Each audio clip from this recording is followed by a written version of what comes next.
Well, I'm back in Germany, and I'm going to circle back here and take a look at what happened while I was gone. Basically, what happened was I was accused of being racist. And primarily, first of all, you will be accused of being racist if you are white, especially, and if you discuss race. Now, not if you discuss the fact that the NBA is made up mostly of black people because they tend to be better basketball players. You won't get accused of racism with that. If you mention crime stats, you will be accused of racism, which is what happened to me. Now, quite honestly, I don't care. I don't care what this mob of idiots and losers have been tweeting and messaging at me. It's amusing to me. And the reason I want to address it is because this is not an isolated event. The fact that they have scapegoated me and have attacked the messenger once again, typical progressive bullshit, typical just throw out a racism card. It's all nonsense, but it's interesting to dissect how and why they are wrong. Because this is a trend that goes on over and over again. It's not just on the issue of race, it's on any issue that is uncomfortable. So that is Islam, that is the issue of race and crime. It's anything that is going to confront them, and they feel like they just need to squash the messenger because they are uncomfortable. They are guilty. I love the lack of self-awareness when these people, on some level, I think they're sort of aware that they have guilt, white guilt, but I don't think they understand it. I think it's too deep for them to even get. I think it's so ingrained in everything they do. They just ooze white guilt. It's the core of their worldview. So let's analyze. Why was I called a racist? It comes down to the quote mine that the drunken peasants paused on my video. First of all, they watched about 6-7 minutes of my video, which was a 25-minute video. So already you can sort of see where this is going. And they paused it on a certain point where I said the following. Jacqueline Glenn said, "People that are black are often treated unfairly." To which I made the point, what? Oh, cry me a river. Maybe they should stop dealing with cops. Maybe they should stop committing crimes. Now they paused the video there, and they take issue with that. So, which is startling. I don't know how you take issue with maybe they should stop committing crimes. First of all, you notice that I don't deny that police brutality is a real thing. I'm trying to suggest that they have zero perspective on this topic, and that the proportion of concern they have over police brutality is nowhere in line with their concern over black crime and black violence. This is a bizarre and completely out of touch with the reality stance that they are taking. Which is why the following thing I say, which you don't hear, it gets muffled, is how about you mention that in the sentence? Which is to say, people that are black are often treated unfairly, and I'm suggesting, why don't you mention, wouldn't we all be able to take you more seriously if in the same sentence you mentioned, acknowledged the fact that black people are committing huge numbers of crimes?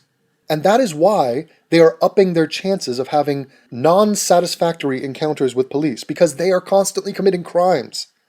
See, and now you have to throw out all the caveats. Once again, because all these liberal social justice freaks, all they hear is, oh, is he saying all blacks? Is he saying this or that? No, I'm saying the exact number of black people who are actually committing crimes.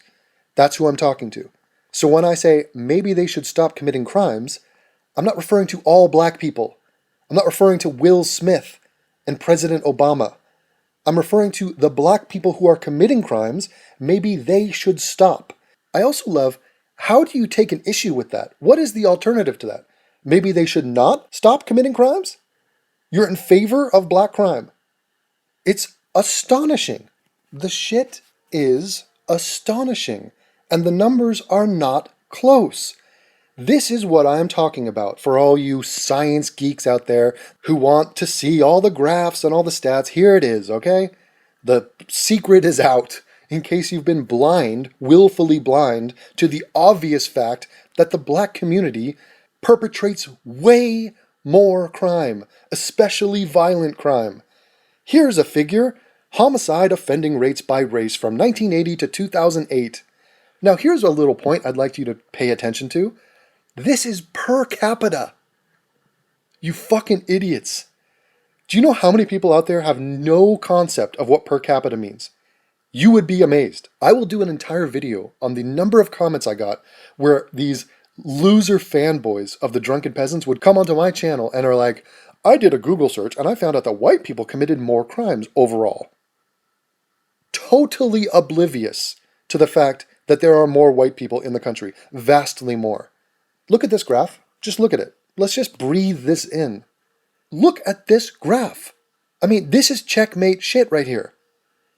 And it gets even worse than this. When you consider, originally I had said stuff like 13.2% of the nation, which is black, commit 53% of the murders. It's actually way worse than that, because it's not 13.2%. That includes all black people. It's not black women. Okay, I got news for you. Black women, 1 out of every 100 black women are in prison. 1 out of every 6 black men are either in prison or went to prison. And it's not old black men. It's not well, it is Bill Cosby, but it's not grandparent black men. It's not toddler black men. It's black men from around the ages of 12 to 35. That's where you're going to get your spikes. So it's young black men, which cannot make up more than 3%, somewhere in a range around 2 or 3%. These guys are committing 53% of the murders. That is an enormous problem that needs to be highlighted. I am against all crime, you morons. I'm against gay Asian men committing crime. I am against gay Asian 70-year-olds committing crime. The reason I don't talk about that often is because it's not a massive problem. I have scaled my concern accordingly, which is something that all of these left-wing progressive pussies cannot do or will not do. Let's continue to read what I actually then said. I said, please just mention that black people are insanely more criminal than every other race of people. Is that worth a mention? Or no, they're the victims, right?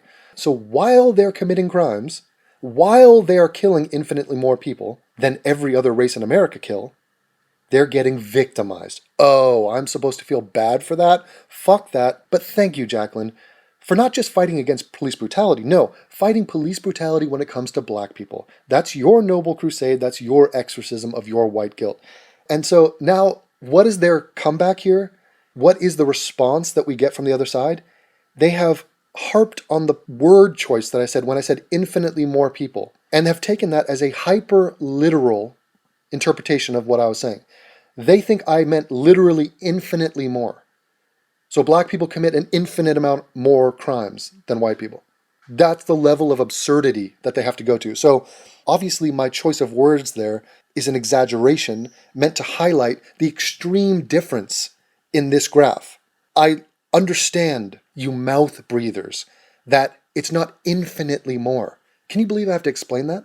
Can you believe that's not overtly apparent? Yes, it's considerably more. It's ridiculously more. It's overwhelmingly larger amounts. There's a gaping chasm between these two demographic groups. Is that better? Do you understand? But no, they'd rather harp and make absurd points that waste everybody's time. So let's get back to the original point, and I have a little bit of advice for black people. If the people in the black community are worried that they might become victims of police brutality, I have a public service announcement for you. I'm going to give you a little bit of advice. So black people, listen up. If you follow these easy tips, you will be just fine. Okay? First of all, obey the law.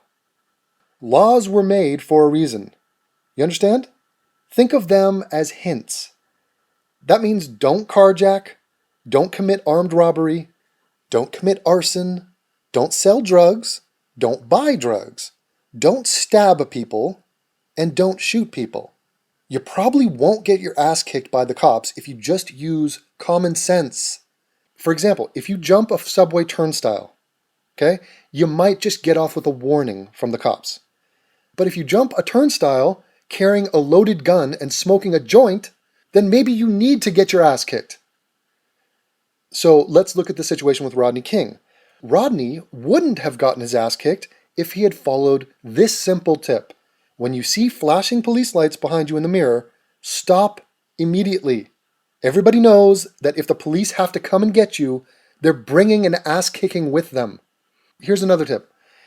If you're listening to loud rap music, turn that shit off. Blasting "fuck the police" while getting pulled over by the police is just ignorant. So when an officer approaches your car, just be polite. Stay in your car with your hands on the wheel unless you want to get your ass kicked. So let's review, okay? Obey the law, use your common sense, stop immediately when you're pulled over, and if you're listening to rap music, turn the shit off. Be polite and shut the fuck up. If you follow these simple pointers, you probably won't get your ass kicked by the police.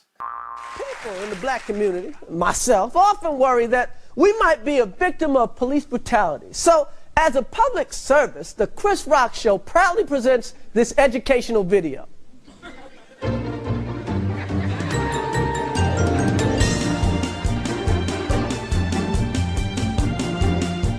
Have you ever been face to face with a police officer and wondered, is he about to kick my ass? Well, wonder no more. If you follow these easy tips, you'll be fine. First, obey the law. Laws were made for a reason. Think of them as hints. You've heard people say, man, I wouldn't do that shit if I was you. Well, here's some of that shit. Carjacking, armed robbery, arson, selling drugs, buying drugs, stabbing, shooting. You know, you probably won't get your ass kicked if you just use common sense. If you jump a subway turnstile, you might just get off with a warning from the police. But if you jump a turnstile carrying a loaded gun and smoking a joint, then maybe you need your ass kicked. We all know what happened to Rodney King. But Rodney wouldn't have gotten his ass kicked if he had just followed this simple tip. When you see flashing police lights in your mirror, stop immediately. Everybody knows, if the police have to come and get you, they're bringing an ass kicking with them.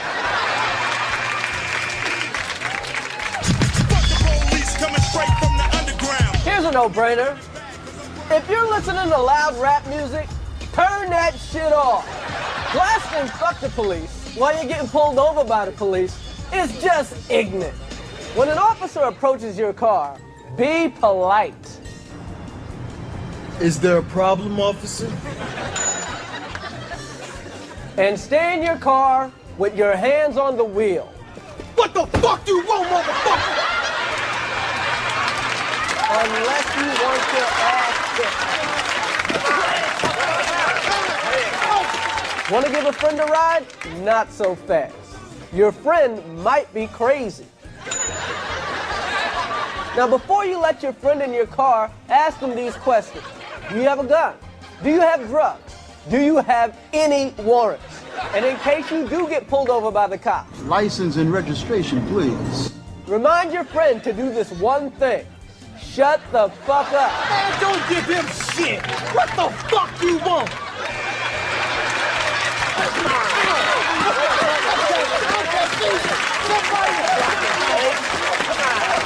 If you have to give a friend a ride, get a white friend.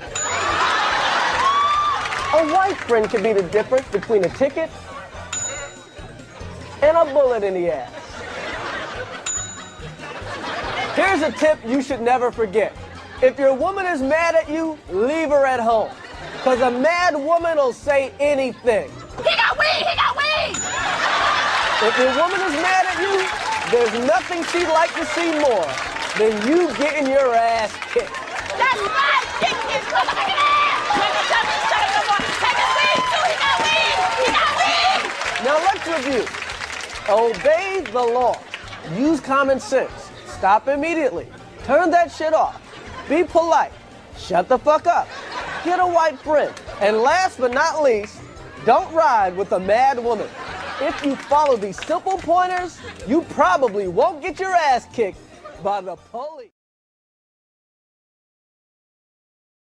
And so what have we learned here today? Yes, I'm aware that Chris Rock is being comedic, but his comedy is infused by truth. That's why it's funny. Everything he says is spot on accurate and obvious. This is obvious stuff that doesn't even need to be said. It is a great idea for black people, and specifically the criminal element of black society, young men. It's a great idea for them to stop committing crimes, and perhaps that will help in their never-ending bitching about police brutality. So if you're a black guy, do not disrespect a police officer and punch him in his face. That's a terrible idea. Yes, police brutality exists. It's nowhere near the problem of black crime. Nowhere near. doesn't even belong in the same conversation. So recalibrate your ideas on what the big problems in our society are. And it's not police brutality. It's rampant violence and murder and mayhem and crime being committed by this demographic of people. Accept that fact, deal with that fact, or take the easy way out and call somebody a racist for saying it.